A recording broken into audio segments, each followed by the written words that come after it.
새벽 2시 36분, 서울 강남구 논현동의 한 아파트 단지 위로 가을비가 실처럼 내리고 있을 때였다. 난 이쯤에서 다 놓아버릴까봐 전화기 너머로 들려온 쉰 목소리는 영탁 특유의 허스키였지만 이찬원은 생전 처음 듣는 음색의 온도를 느꼈다. 굵게 잡힌 호흡 사이로 얼음이 부서지는 듯한 기척, 그 공기가 머뭇거리다 끝내 끊겨버린 순간 휴대전화 진동은 돌처럼 식어갔다.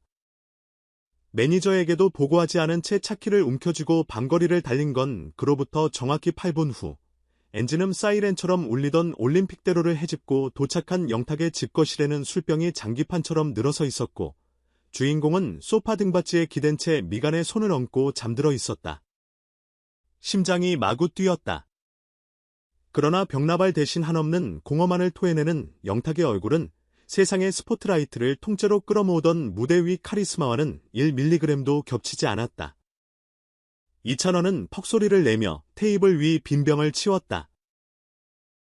달칵, 푸른 장광 속 초인종으로부터 문 열림 알림이 울렸을 때 동네 파출소까지 출동 준비를 했다는 경비실은 김 선생, 괜찮으십니까? 라며 무전기를 날렸다. 그를 확인한 뒤로야 상황 종료. 그제야 영탁은 잠결에 눈을 반쯤 떴다. 형, 미안해. 난 그냥 이어지는 단어는 술기운의 엉겨부터 실종되었고 이찬원은 낮은 목소리로 잘못 눌러본 생각 정도로 넘어가자 하며 이 말을 툭 쳤다. 이 비밀 호출은 세상에 드러나지 않았지만 소속사 청양주와 대표가 횡령 혐의로 구속돼 법적 공방이 폭풍처럼 불어닥친 시점과 정확히 궤를 같이 한다. 소속가 수의자 실질적 맏형 구실을 하던 영탁이 모든 계약서를 검토하며 후배들의 스케줄과 삭막한 현장을 온몸으로 막아내던 그 며칠, 사람들은 그의 무대가 아닌 진술서 속 한 문장을 두고 손가락질했다. 아마도 그 밤, 영탁이 빈 소주병 위에 엎드려 있던 건 세상에 대한 분노가 아니라 스스로에 대한 실망이었는지도 모른다. 폭풍은 거기서 그치지 않았다. 일명 경팍의 사태로 기사화된 이 여파는 팀 전체를 블랙홀처럼 빨아들였다. 커뮤니티에는 경탁, 무대 못 서나, 이찬원까지 계약해지 같은 자극적 헤드라인이 1분 단위로 올라왔고 댓글창은 비난과 안타까움으로 산불처럼 타올랐다. 하지만 사건의 결말은 무대 위 별들의 이탈이 아니라 별들이 서로를 강철 와이어로 묶어낸 단단한 연대였다. 이찬원과 영탁, 그리고 같은 소속 트로트 식구들은 변호인단을 재정비했고 팬클럽 연합이 직접 모은 기부금으로 대중의 투명 경영 촉구 캠페인을 펼쳤다. 촉박한 일정 속에서도 이들은 작은 라이브 카페를 돌며 무료 공연을 열었고 댓글창에서 울던 팬들을 무대로 초대해 마음 현장 애지를 치렀다. 무대 뒤, 영탁은 술은 치워버렸다. 대답은 노래로만 해결하며 다시 기타 줄을 쨍소리 나도록 감았다. 한편 비슷한 시각 KBS 남해 촬영장에는 또 다른 심장 폭발이 대기 중이었다. 박원숙의 같이 삽시다 시즌4, 새 손님 정동원의 등판 소식이 알려지자 제작진은 카메라 렌즈에 김서림 방지제를 3번이나 뿌려야 했다.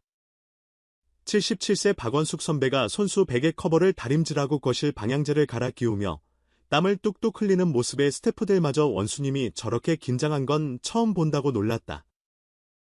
정동원의 할머니에게 손자 건강식 레시피를 전화로 전수받은 박원숙은 새벽 4시부터 유튜브 요리 채널 4개를 번갈아 재생하며 닭백숙을 끓였다. 혹시 노인네 냄새 날까봐 이 그 말 속엔 스타와 스타가 아닌 손자와 할머니로 만날 수 있으려 애쓰는 인간 냄새가 짙다. 정동원이 등장하자마자 모든 카메라가 자동 초점으로 잡은 건 그의 얼굴이 아니라 손이었다. 꾸벅절한 뒤 내민 손에 들린 것은 어르신용 맞춤 인이어 이어폰. 할머니가 TV 볼 때의 소리가 작다 해서요. 순간 박원숙은 무릎까지 굽혀 그의 손을 덥석 잡았다. 스튜디오 공기가 울컥해질 만큼 미세하게 진동했으나 정동원은 팬이라 해서 처음에 덕후 뜻인지 착각했다 하며 능청스레 좌중을 깼다. 그 말에 촬영장은 웃음과 눈물이 뒤섞여 휘청였고 박원숙의 눈가는 이미 촉촉했다. 아니 어쩌면 화면 전환 뒤편에서 울고 있던 건 시청자가 먼저였을지도. 동시간 온라인에서는 트로트 2세대 정동원과 트로트 미다스 이찬원 영탁 일진일퇴 소식이 실시간 검색어 1, 2위를 나란히 차지했다. 공교롭게도 한쪽은 어두운 터널을 지나고 다른 한쪽은 훈기를 뿜어내며 안식처를 만들어 나가는 현장이었다. 그러나 더 놀라운 일은 그 두 줄기가 곧 정면으로 만나 하나의 거대한 밸브를 돌렸다는 사실. 박원숙이 준비한 식탁에 이찬원과 영탁이 영상통화를 건 것이었다. 스피커폰을 통해 들려온 노래 한 소절. 영탁이 부른 네가 왜 거기서 나와에 맞춰 박원숙은 냄비 뚜껑을 심벌즈 삼아 리듬을 탔고 정동원은 덩실댄 뒤 형들 힘내세요를 외쳤다. 그 순간 촬영장 구석에서 이 장면을 지켜보던 막내 FD가 손목시계를 보며 중얼댔다. 이게 바로 한국표 힐링 버라이어트 타임라인 주간 시청률 리포트가 발표된 날 지상파 종편 케이블 오트를 통틀어 같이 삽시다와 트로트 히어로 연대기 가제 가탑10에 동시 진입했다. 언뜻결이 다른 콘텐츠지만 두 프로그램이 공유한 키워드는 돌봄이었다. 불안으로부터의 돌봄, 세대 간의 돌봄, 그리고 결국 서로를 부둥켜 안는 가슴의 돌봄. 음악평론가 류희선은 트로트는 과거 흥신명안으로 정의됐지만 2020년대 후반을 지나며 돌봄과 회복이라는 사회적 서사를 입었다고 정리했다. 그녀는 이어 이찬원과 영탁이 보여준 정신적 버팀모 정동원 박원숙 콤비가 실현한 세대 공감은 K트로트의 활용도를 단순 음악 장르에서 공공재활 운동으로 넓혔다고 분석했다. 물론 여전히 구설도 존재한다. 영탁의 이슈는 법정 공방의 진행형이고 일부 악플러는 노이즈 마케팅 아니냐는 의심의 눈초리를 거두지 않는다. 그러나 법정은 결과를 판결해도 감정을 판결하지 못한다. 감정의 흐름을 뒤집는 건 언제나 무대 위 호흡, 카메라 앞 눈빛, 그리고 그 호흡과 눈빛을 한순간 품어안는 관객의 박수다. 실제로 이찬원과 영탁이 사비로 연 무료 버스킹 현장에서 한 청년 팬이 건네준 손편지는 이렇게 쓰여 있었다. 형들이 노래할 때마다 제 인생도 계속 버튼을 눌러요. 그 편지는 이후 영탁의 기타 케이스 포켓 안쪽에 영구 동승하게 됐다. 이 시점에서 우리는 낡은 질문 하나를 꺼내볼 필요가 있다. 트로트 스타는 왜 그리고 어떻게 사람을 울리는가? 대답은 의외로 간단하다. 그들이 부르는 노래는 한 사람의 서사에서 출발하지만 듣는 순간 청중의 경험으로 덧칠되고 결국 서로의 상처를 핥아주는 공동의 설화로 거듭나기 때문이다. 그래서 멜로디는 한 번으로 기억되지 않는다. 그때 듣던 그 노래가 나중에 다른 사람의 목소리로 재생될 때 우리는 그 순간을 기억의 원본으로 소환한다. 이찬원의 별빛 같은 나의 사랑아가 부모 세대의 결혼 30주년 동영상 배경음이 되고 영탁의 찐이아가 10대들의 운동회 입장곡으로 틀어지는 것처럼. 그리고 오늘 그 기억의 중앙에 영탁의 침묵 전화와 정동원의 열린 손이 나란히 저장된 것이다. 기록에 따르면 사건 발생 3주 뒤 이찬원과 영탁은 팬미팅에서 빙크가 아직 마르지 않은 합창곡을 최초 공개했다. 제목은 술병 위에 쓴 편지. 가사는 고장난 전화기 건너 내 목소리 얼룩져도 별이 낮게 떠있던 밤난 달빛보다 내가 먼저였다로 시작해 우리가 서로의 응급실, 우리가 서로의 안전핀부로 끝난다.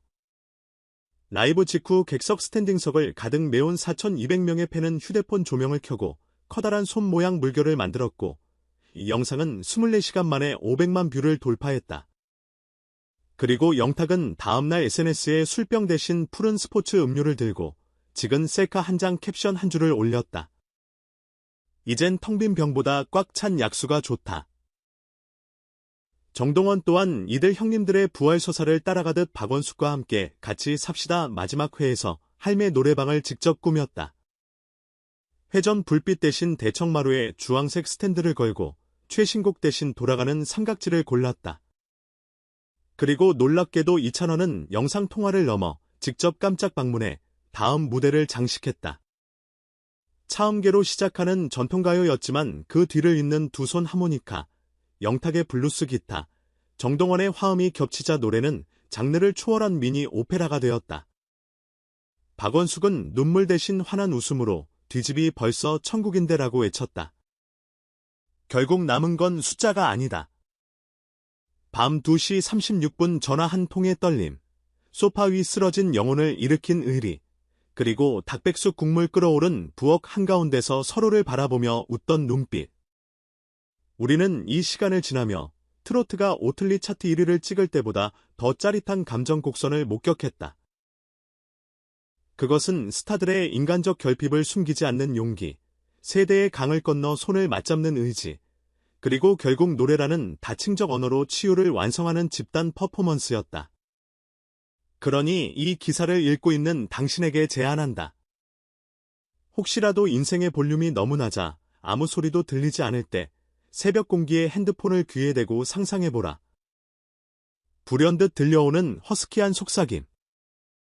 형 다 포기할까봐. 그 반대편에서 울리는 맑은 대답. 아니. 우리 노래해야지. 그 두 줄의 호출음 사이에서 우리는 여전히 살아있고, 여전히 누군가에게 손 내밀 수 있으며, 여전히 무대를 만들 수 있다는 사실을 깨닫는다. 유튜브 구독 버튼을 누르는 작은 행동도 사실은 그 무대의 스포트라이트 스위치를 켜는 일이다. 다음 영상 알림이 울리는 그 순간, 또 어떤 밤이 어떤 노래로 바뀔지 아무도 모른다. 그러나 분명한 것은 이 돌봄의 서사가 멈추지 않는 한, 트로트의 박자는 우리 삶의 심박수와 나란히 뛰고 있을 거라는 것. 그러니 가슴 한복판에 손을 얹고 따라 불러보자. 우리가 서로의 응급실, 우리가 서로의 안전핀 그리고 조용히 약속하자. 다음 밤, 울고 싶은 누군가의 전화기에 내가 먼저 별빛이 되어 주겠다고.